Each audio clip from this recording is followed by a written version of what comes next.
केंद्र सरकारच्या योजनांचा प्रचार व प्रसार करण्यासाठी मोदी गॅरंटी व्हॅन सोलापुरात दाखल झाली असून विकसित भारत संकल्प यात्रेच्या दुसऱ्या टप्प्याला सुरुवात करीत ही यात्रा शहरातील मर्याही चौकात दाखल झाली। परंतु यावेळी अशा माध्यमातून शासकीय यंत्रणाचा राजकीय स्वार्थासाठी दुरुपयोग केला जात असल्याचा आक्षेप घेत युवक काँग्रेसच्या कार्यकर्त्यांनी ही यात्रा हुळून लावली।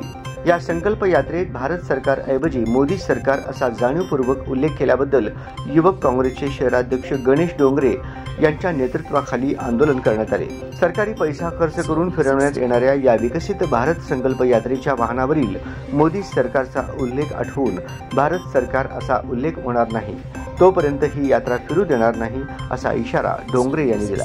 या आंदोलनात महेश लोंढे, दाऊद नदाफ, विवेक कन्ना, आकाश दामळे, धीरज खंदारे, असलम शेख, सूरज कांबळे, सुशील कुमार म्हेत्रे, यासिन शेख, आशुतोष वाले, संजय गायकवाड, मनोहर चकोलेकर, जीवक इंगळे, चंद्रकांत नाईक आदी युवक कार्यकर्त्यांनी विकसित भारत संकल्प यात्रा परत पाठविली।